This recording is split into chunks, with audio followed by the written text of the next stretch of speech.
Antes de que empecemos a describir lo que son los accidentes cerebrovasculares, vamos primero a orientarnos para que podamos ver toda esta imagen de forma adecuada. Así que esta es una perspectiva lateral de una persona y aquí, digamos, está el contenido de lo que hay dentro del cráneo. Muy bien, así que vamos a etiquetar algunas cosas. Justamente aquí tenemos lo que es el cráneo. Eso es el cráneo. Y obviamente el cráneo protege el cerebro, ¿verdad? Esto es el cerebro que tenemos en color rosa. Aquí abajo tenemos el cerebelo. Esto será el cerebelo. Y este es el tronco cerebral. También se le conoce a veces como tallo cerebral. Muy bien, este es el tronco cerebral. Ahora, en términos de vasos sanguíneos, muy bien, las azules que tenemos aquí son venas. Las azules son justamente venas. Y estas venas son las que se encargan de drenar el cerebro. Ahora vamos a etiquetar algunas arterias. Al frente tenemos la arteria carótida interna. Muy bien, esta es la arteria carótida interna y como recordemos que estamos viendo a esta persona del lado, por supuesto esta será la del lado izquierdo. Ahora, la que podemos observar que va como corriendo dentro de las vértebras es la arteria vertebral. Esta es la arteria vertebral. Y luego podemos ver que se pone un poquito más complicado. Esta es la arteria basilar. Esta que se encuentra aquí es la arteria cerebral media, que simplemente vamos a llamarle ACM. De este lado tenemos la arteria cerebral posterior, que vamos a denotar como ACP. Y en el frente tenemos la arteria cerebral anterior, muy bien, que vamos a escribir como ACA. Y ahora podemos ver como esta parte que se le conoce como el círculo de Willis. Es el círculo de Willis. Muy bien, ahora sí adentrémonos en el tema. Todos estos vasos sanguíneos de los que hemos estado hablando son los que proporcionan el suministro de sangre al cerebro. Muy bien, son los que proporcionan el suministro de sangre al cerebro y por supuesto puede ser que hagan un suministro a algunas partes del cerebro o a todo el cerebro. Muy bien, entonces cuando este suministro de sangre ya no existe por alguna razón, entonces el cerebro empieza a perder algunas de sus funciones y es aquí cuando decimos que tenemos un accidente cerebrovascular. Muy bien, y esencialmente hay dos razones principales por las cuales puede haber uno de estos accidentes. La primera de ellas es cuando tenemos una obstrucción del flujo sanguíneo. Muy bien, y déjame hacer un dibujo para ser mucho más claro de lo que es la obstrucción del flujo sanguíneo. Muy bien, entonces digamos que por alguna razón está siendo bloqueada la arteria cerebral anterior, muy bien, y eso significa que la sangre que va, digamos, en esta dirección, de este lado de dicha arteria, no puede atravesar al otro lado de la arteria cerebral, muy bien. Y si dicha sangre no puede atravesar hacia el otro lado, entonces el tejido cerebral que depende de esa sangre para sus necesidades de oxígeno comenzará a lastimarse y eventualmente tendrá que morir. El segundo tipo de ataque, digamos, no es tan común, pero es muy peligroso, es cuando tenemos una ruptura de algún vaso sanguíneo. Y cuando uno de estos vasos se rompe, digamos, pensemos por ejemplo aquí en la arteria cerebral anterior, aquí tenemos un pedacito de la unión que hay con la arteria comunicante anterior y digamos que empieza a bombarse en un pedacito.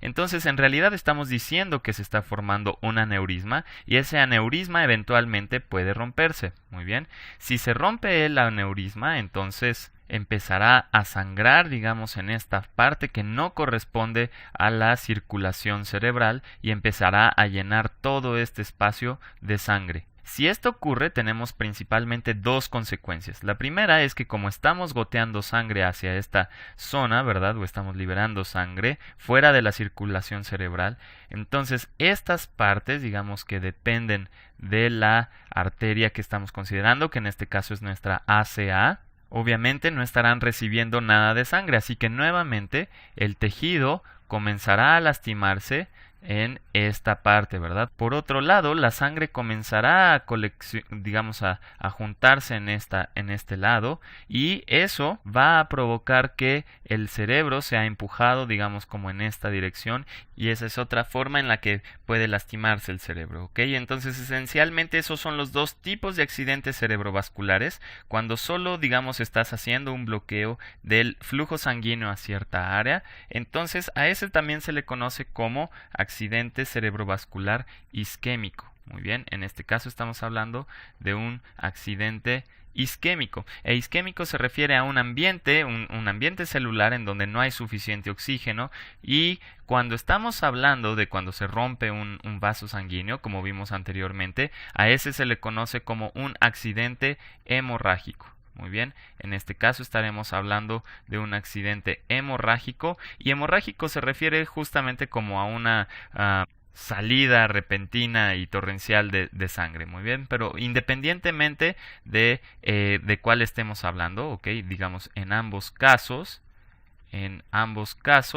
las células cerebrales dejan de funcionar. Muy bien, las células cerebrales dejan de funcionar después de alrededor de, digamos, 3 minutos, ¿ok? Dejan de funcionar después de 3 minutos, y esencialmente esto es por dos razones. La primera de ellas es por una falta de oxígeno, O2, y la segunda de ellas es por falta de glucosa. Muy bien.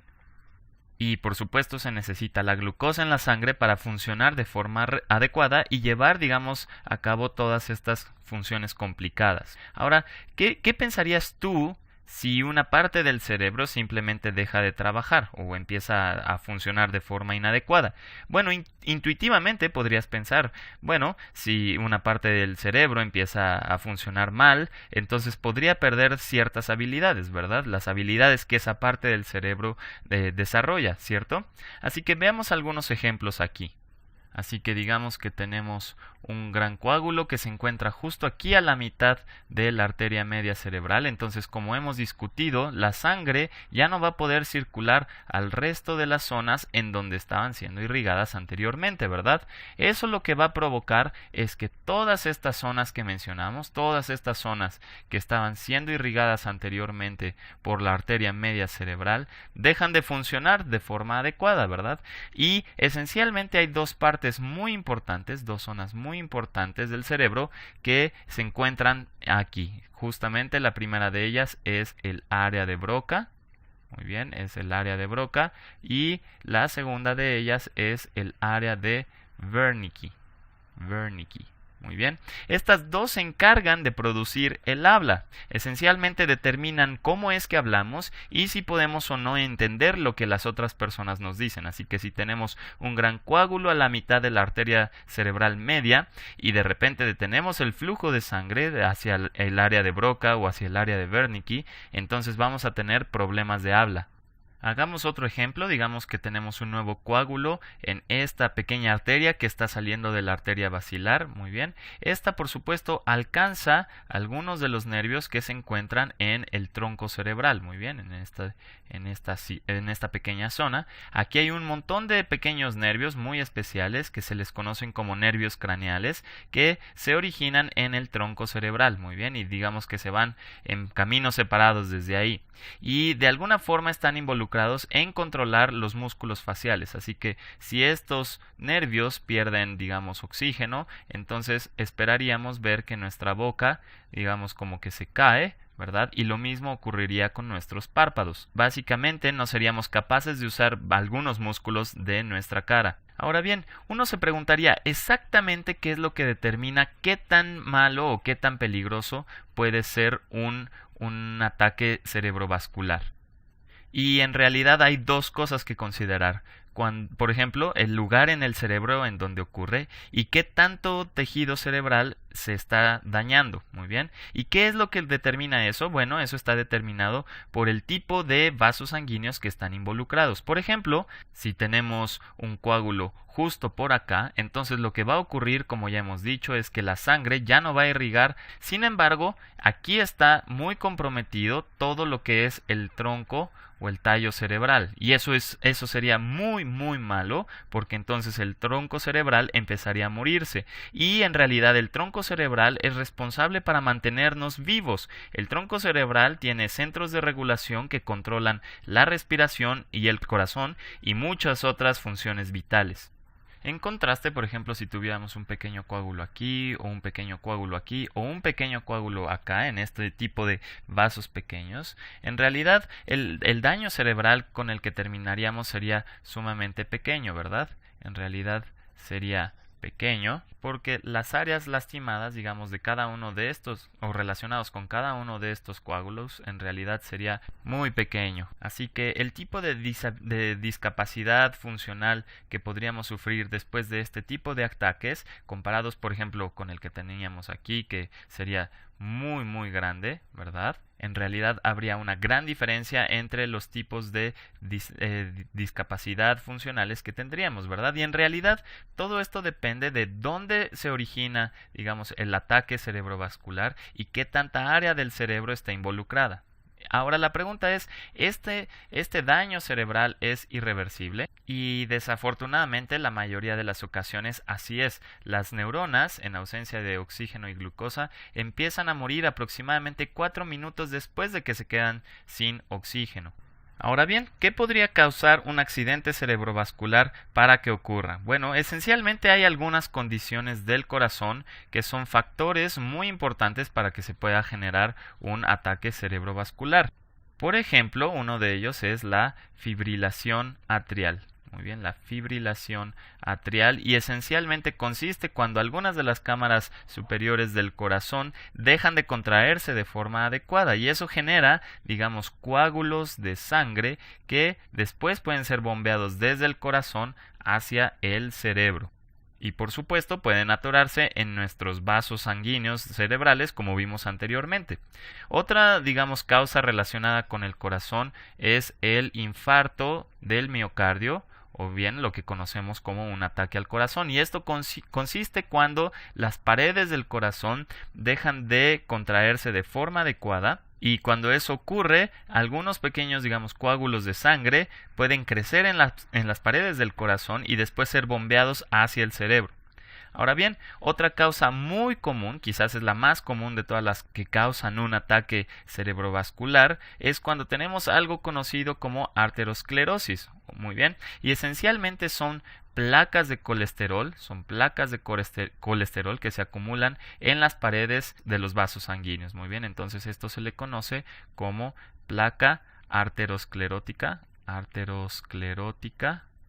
Muy bien, esencialmente son cúmulos de colesterol que, por ejemplo, en este caso se hayan acumulado en la carótida interna y que, como puedes imaginar, es que le dificultan mucho al flujo sanguíneo atravesar por esta arteria, ¿cierto? Entonces tendrá un momento muy complicado para pasar a través de esta placa de colesterol, y eso esencialmente es la arteriosclerosis. Muy bien. Y esto, por supuesto, puede ocurrir en distintas partes del cerebro. Por ejemplo, si ya tenemos uno ahí, podría ser que tengamos otra placa de colesterol acá, otra placa arteriosclerótica aquí, puede ser que tengamos otra por acá también. Muy bien. Así que en realidad estos son muy muy peligrosos, son las placas arterioscleróticas. Ahora bien, déjenme cambiar brevemente de tema. Vamos a hablar sobre los ataques isquémicos transitorios, que por sus siglas en inglés se les llama TIAs, pero aquí las siglas serían AIT. Muy bien, también son conocidos como mini ataques, y un AIT esencialmente es una interrupción temporal del flujo sanguíneo hacia ciertas partes del cerebro, ¿verdad? Y los síntomas son muy similares a los ataques cerebrovasculares. Síntomas son similares a los ataques cerebrovasculares, pero digamos que la gran diferencia es que los AITs no causan muerte cerebral. ¿Okay? No causan, digamos, muerte cerebral o muerte de las células cerebrales, ¿verdad? y por eso es que no causan una discapacidad permanente. Muy bien, de hecho, una de las grandes diferencias es que estos, digamos, los síntomas no duran más de 24 horas, ¿verdad? Digamos que después de 24 horas ha desaparecido por completo, ¿verdad? Mientras que si tuviéramos un ataque cerebrovascular propiamente, no recuperaríamos nuestras funciones normales de nuevo hasta después de semanas, meses o quizás nunca lo recuperemos por el resto de nuestra vida, ¿verdad?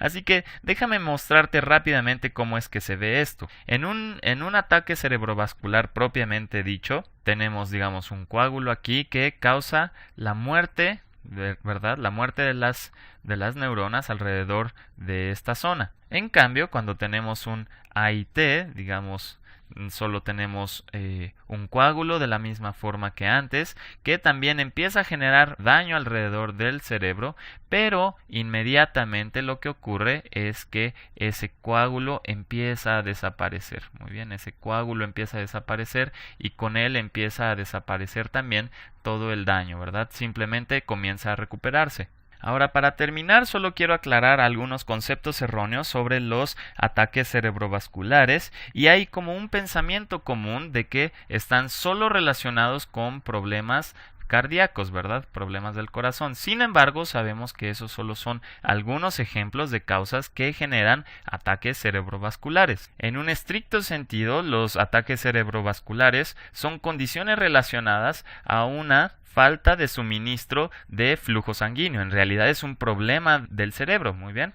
Hay otro concepto erróneo que dice que esto solo es un problema de viejos, ¿verdad? Solo se presenta en viejos. Y aunque es cierto que 2/3 partes de los ataques cerebrovasculares ocurren en personas mayores de 65 años, todavía hay 1/3 parte que tiene ataques por debajo de los 65 años. Así que estos ataques pueden ocurrir en personas a distintas edades. Y el último, hay una idea de que los ataques no se pueden prevenir, y esto es completamente erróneo. Muy bien, hay muchas cosas que se pueden hacer para evitar tener un ataque cerebrovascular, por ejemplo, controlando la presión sanguínea o dejando de fumar.